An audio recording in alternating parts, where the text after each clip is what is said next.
अस्सलाम वालेकुम guys, welcome to Kazi speaks. मैं उम्मीद करता हूँ आप सब लोग बिल्कुल खैरियत से होंगे और आप लोगों के दिन ट्रेडिंग के लिहाज से अच्छे गुजर रहे होंगे। तो आज की वीडियो में हम देखेंगे कि हमारे पास जो है टॉप डिविडेंड यील्ड के स्टॉक्स हमारे पास कौन से हैं। तो बहरहाल आज की वीडियो बड़ी ही इंपॉर्टेंट होने वाली है और आज की वीडियो में आपको डिटेल में बताऊंगा कि कौन से शेयर जो हैं वो अच्छा जो है आप लोगों को डिविडेंड दे रहे हैं। हम लोग डिटेल में देखेंगे और साथ हम थोड़ा सा जो है आज इन्हें टेक्निकली भी टच करेंगे। टेक्निकली टच भी होगा, फंडामेंटल्स तो हम लोग इनके ज़रूर देखेंगे, कौन सी कंपनी कितना परसेंट डिविडेंड जो है वो दे रही है। चलें जी, स्टार्ट करते हैं। पहला है जी हमारे पास माड़ी पेट्रोलियम है, जिसकी अगर डिविडेंड यील्ड देखें तो वो 54% है, जो कि पिछले साल की है। इस साल की डिविडेंड यील्ड आना अभी तक बाकी है, तो इसीलिए मेरे ख्याल में अभी इसका वेट किया जाए और ये कहना जल्दी होगा मुनासिब नहीं है कि भाई माड़ी इस दफ़ा भी अच्छा डिविडेंड देगा। माड़ी का डिविडेंड में भी 8-10 रुपए पे भी गिर सकता है नेक्स्ट क्वार्टर का। नेक्स्ट है जी हमारे पास कैप्को है। कैप्को की डिविडेंड यील्ड बहुत अच्छी है। कैप्को मैंने बताया आपको ऑलरेडी मार्केट के अंदर इन हो चुका है। 28% की इसकी जो है अगर आप देखें यील्ड है और बहुत ही स्ट्रॉन्ग शेयर है मेरे ख्याल से। अगर देखिए फंडामेंटल्स इसके नॉर्मली हैं और देखें अब ये मार्केट के अंदर दोबारा इन हो चुका है, 38 पे मूव कर रहा है और तकरीबन इसका जो है 8-9 रुपए का इसका साल का डिविडेंड बनता है। 28% की यील्ड है। इसे हम टेक्निकल वीडियो ज़रूर डिस्कस करेंगे। बैंक ऑफ पंजाब ने पिछले साल सिर्फ 1 रुपये का डिविडेंड दिया था। 4-5 रुपये इसने जो कमाए थे उनमें से 1 रुपये इसने डिविडेंड दे दिया था और 19.80 की इसकी डिविडेंड यील्ड आ गई थी। लेकिन लाजमी नहीं है कि इस साल भी ये डिविडेंड दे, इसलिए इसे मैं रिमूव कर रहा हूँ। हबीब मेट्रोपॉलिटन बैंक्स में सारे आपके शेयर जो हैं कमर्शियल बैंक्स वो अच्छा डिविडेंड देते हैं। 19.35 की डिविडेंड यील्ड है। बैंकल फलाह की 18% की डिविडेंड यील्ड है। देन आप सैफ पावर पे आ जाएं। सैफ पावर की 16% की डिविडेंड यील्ड है। अब सैफ पावर को आगे जाकर डिस्कस करेंगे। अब सैफ पावर की एक नेगेटिव न्यूज़ भी आई हुई है। नेगेटिव न्यूज़ ये कि मार्केट से जो है इनका कॉन्ट्रैक्ट ख़त्म करवाया जा रहा है और अब ये मार्केट के अंदर से जो है अर्ली टर्मिनेशन की तरफ जा रहे हैं, वो भी हम आगे जाकर डिस्कस करेंगे। बैंकल हबीब है जी, 15% की इसकी डिविडेंड यील्ड है। देन आपके पास पीओएल है, पाकिस्तान ऑयल फील्ड लिमिटेड, 15% की इसकी डिविडेंड यील्ड है जी। देन हमारे पास है जी यूबीएल है, जिसकी 15% डिविडेंड यील्ड है। एमसीबी की आपके पास 14% की डिविडेंड यील्ड है। देन आपके पास एमसीबी है, अलाइड बैंक है, फैसल बैंक है, मीज़ान बैंक है। तो मोस्टली आप लोगों के पास बैंक्स आ जाते हैं। इनमें जो एक मेन चीज़ यहाँ पे मैं एक ऐड करना चाहूँगा वो हमारे पास है जी OLPL लीजिंग कंपनी। इसे आप लोग लाजमी शामिल कर सकते हैं पोर्टफोलियो के अंदर। इसका डिविडेंड ओवरऑल मुझे अच्छा दिखाई दे रहा है। आगे चलते हैं जी। अब कुछ शेयर्स हैं जैसे कि कैप्को है, जो डिविडेंड यील्ड वाले हमने जिन पे अभी डिस्कशन की है, अब हम उन्हें टेक्निकली देख लेते हैं। देखें जी, आपका कैप्को जो है वो साल में तकरीबन 2 दफ़ा आई थिंक जो है वो डिविडेंड देता है। यहाँ पे देखें फर्स्ट हाफ ईयर पे इसका डिविडेंड आया था, उसके बाद देन थर्ड क्वार्टर में इसका डिविडेंड नहीं आया। देन आलमोस्ट इसका फोर्थ क्वार्टर में डिविडेंड आया है। अभी इसका देखें फर्स्ट क्वार्टर में इसका डिविडेंड नहीं आया, तो सेकंड में इसका डिविडेंड आएगा और सेकंड के बाद देन एक्सपेक्टेड होगा कि फोर्थ में इसका डिविडेंड आएगा और अभी एक्सपेक्टेड है कि 4 से 5 रुपये का डिविडेंड आ सकता है। इसलिए ये शेयर आपका करंटली ऊपर जा रहा है और ये शेयर आपका मार्केट के अंदर ऑलरेडी इन हो चुका है। तकरीबन 2 से 3 साल ये शेयर आपका मार्केट के अंदर मज़ीद इन रहने वाला है। बल्कि ये 40+ जाना मेरे ख्याल में शेयर के लिए इतनी बड़ी बात नहीं होगी। अभी मेट्रोपॉलिटन बैंक है, इसका डिविडेंड देखें तकरीबन ये तीसरे क्वार्टर में इनका डिविडेंड था, ये दूसरे क्वार्टर में भी इनका डिविडेंड था और तकरीबन पहले क्वार्टर में भी इनका डिविडेंड था। पहले क्वार्टर में 2.5 रुपये का, दूसरे क्वार्टर में तकरीबन जो है 2.5 रुपये का, तीसरे क्वार्टर में भी 2.5 रुपये का डिविडेंड था। तो अब एक्सपेक्टेड डिविडेंड इनका इस क्वार्टर में कितना आ सकता है। देखें पिछले साल के एंड पे उन्होंने डिविडेंड दिया था 5 रुपये का, अब इस साल 5.5 का दिया था। इस साल भी लोगों की एक्सपेक्टेशन है कि भाई ये शेयर आपको 5 रुपये का डिविडेंड दे सकता है। अभी मैंने इसकी बोर्ड मीटिंग देखी नहीं है, तो मेरे ख्याल में जिस तरह से ये शेयर ऊपर से ऊपर निकलते जा रहा है, इस शेयर की आइडियल जो सपोर्ट है वो मेरे ख्याल में 81-82 है करंटली। इस प्राइस से ज़्यादा मेरे ख्याल में हमें ये शेयर करंटली नीचे नहीं मिलने वाला। ये इसका करंटली पैटर्न चल रहा है और अभी ये अगर दोबारा नीचे आएगा तो हम इसी लेवल पे ये मिलेगा, यहीं से सपोर्ट पकड़ेगा, ऊपर निकल जाएगा।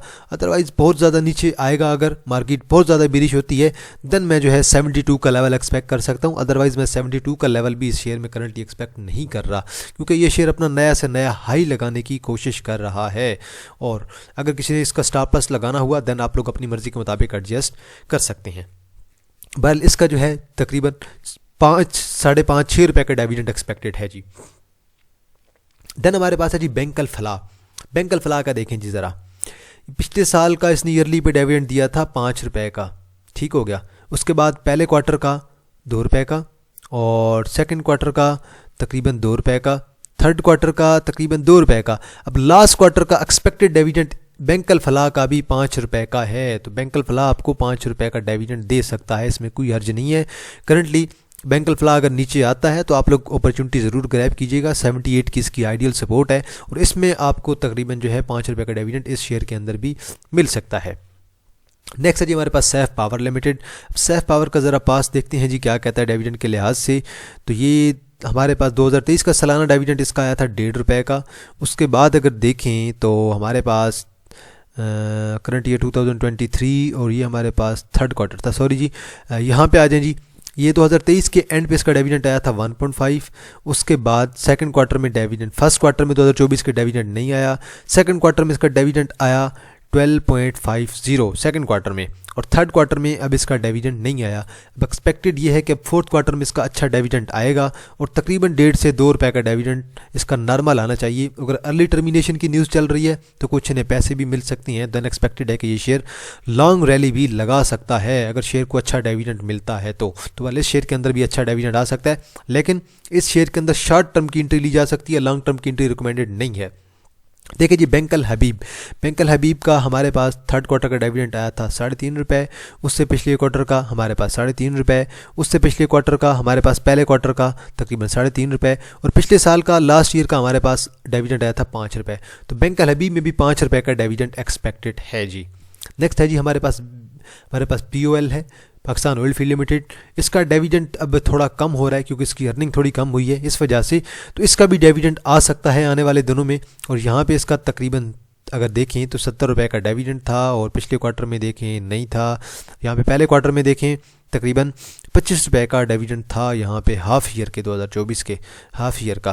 तो बहरहाल अभी तो इसका जो है वो पहला क्वार्टर भी गुजर चुका है, सेकंड क्वार्टर में डिविडेंड एक्सपेक्टेड है, तो मेरे ख्याल में 20 से 25 रुपये का डिविडेंड इसका आ सकता है।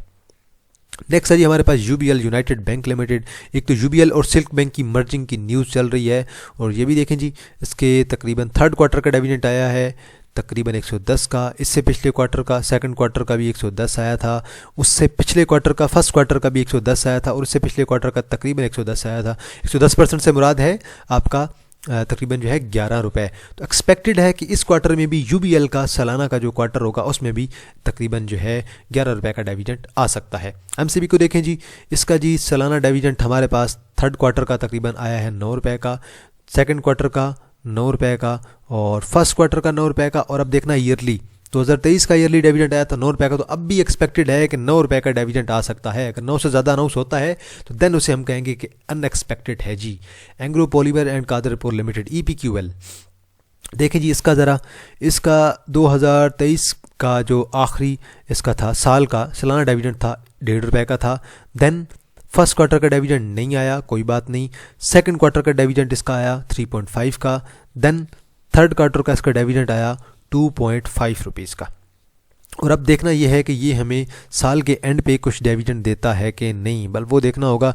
यहाँ पे पिछले साल के एंड पे इसने दिया था तकरीबन जो है 1.5 रुपये का डिविडेंड, और इससे पिछले अगर साल में देखें उससे पिछले साल के एंड पे भी इसका डिविडेंड नहीं था। तो इस दफ़ा एक्सपेक्टेड है कि इस दफ़ा कुछ ना कुछ इसका डिविडेंड आएगा, और ये शेयर लॉन्ग टर्म के लिए लिहाज से मुझे बड़ा अच्छा दिखाई दे रहा है। अगर मैं आपको लॉन्ग टर्म के लिहाज से बताऊं तो ये शेयर मुझे बहुत ऊपर जाता हुआ दिखाई दे रहा है। ये शेयर मुझे 35-36 की तरफ जाता हुआ लॉन्ग टर्म की रैली के अंदर दिखाई दे रहा है। तो एक्सपेक्टेड है इस क्वार्टर में इस शेयर का डिविडेंड मेरे ख्याल में तो आना चाहिए, क्योंकि आजकल एंग्रो वाले बड़ा अच्छा परफॉर्म कर रहे हैं। तो मेरे ख्याल में 2.5 से 3 रुपये का डिविडेंड इस क्वार्टर में आ सकता है। देन आपके पास है जी OLPL को देखें जी, ये एक ऐसा शेयर है जो कि पहले 2 क्वार्टर में डिविडेंड नहीं देता है, तीसरे और चौथे क्वार्टर में डिविडेंड देता है। यहाँ पे देखें जी थर्ड क्वार्टर में इसका डिविडेंड आया है, देन फोर्थ क्वार्टर में इसका डिविडेंड आया है, और अभी 2025 के पहले क्वार्टर में इसका डिविडेंड नहीं आया। अभी ज़रा इसकी पास हिस्ट्री देखने की कोशिश करते हैं। यहाँ पे है जी हाफ ईयर 2023, ज़रा पीछे आए। यहाँ पे है जी फर्स्ट क्वार्टर में डिविडेंड नहीं आया, 2023 के सेकंड क्वार्टर में डिविडेंड नहीं आया, थर्ड क्वार्टर में भी डिविडेंड दिया है, फोर्थ क्वार्टर में भी डिविडेंड दिया है। 2024 के फर्स्ट क्वार्टर में 0 डिविडेंड, सेकंड क्वार्टर में 0 डिविडेंड, थर्ड क्वार्टर में भी डिविडेंड और फोर्थ क्वार्टर में भी डिविडेंड। अब ये शेयर मुझे लॉन्ग टर्म के लिए OLPL बहुत अच्छा दिखाई दे रहा है। अब वजह यह है कि इसका नेक्स्ट 2 क्वार्टर में लगातार डिविडेंड आना है और मुझे जैसे लग रहा है कि ये शेयर कम से कम एटलीस्ट यहाँ से 45 को टच कर सकता है। वजह है 2 क्वार्टर का डिविडेंड जो कि इस शेयर का लाजमी आना है आने वाले दिनों में। तो अगले 2 जो क्वार्टर हैं उनमें अगर डिविडेंड देखें, यहाँ पे पिछले क्वार्टर पे 3 था, उसने पिछले क्वार्टर में तकरीबन 2 रुपये का था, तो मेरे ख्याल में 5 से 6 रुपये का डिविडेंड इसका आ सकता है और अच्छा खासा डिविडेंड होगा मेरे ख्याल से ये। अब अगर ज़रा इसकी हम सालाना अर्निंग देखने की कोशिश करें तो पिछले साल की इसकी अर्निंग बनी थी 6.90 की और अभी तक की जो इसकी अर्निंग बन चुकी है, यहाँ तक पिछले साल की इसकी अर्निंग बनी है 7.94, अच्छा खासा इंक्रीज़ था। और अभी पहले क्वार्टर की भी इसकी अर्निंग 1.85 हो चुकी है। तो मतलब पहले क्वार्टर में डिविडेंड नहीं आया, सेकंड क्वार्टर में डिविडेंड नहीं आएगा, थर्ड और फोर्थ क्वार्टर में इस शेयर का भी डिविडेंड आना है। मीज़ान बैंक, मैं न्यूज़ से हट के बात करूँगा। मीज़ान बैंक का न्यूज़ से हट के अगर बात करें तो मीज़ान बैंक के थर्ड क्वार्टर का डिविडेंड आया था 7 रुपये का, उससे पिछले क्वार्टर का 7 रुपये का, उससे पिछले फर्स्ट क्वार्टर का तकरीबन आया था 7 रुपये का। अब देखना यह कि सालाना डिविडेंड कितना दिया था। सालाना डिविडेंड आया था जी 8 रुपये का और अभी भी एक्सपेक्टेड है कि 8 से 10 रुपये का इसका सालाना डिविडेंड आना चाहिए, लेकिन एक इस्लामिक बैंकिंग की नेगेटिव न्यूज़ है, इसलिए मैं ऐसे 7 या 8 रुपये का डिविडेंड ठीक कंसिडर कर रहा हूँ।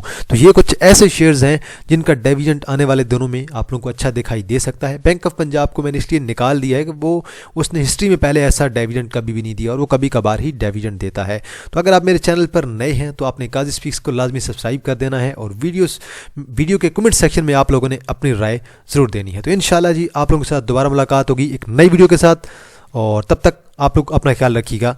अल्लाह हाफिज़।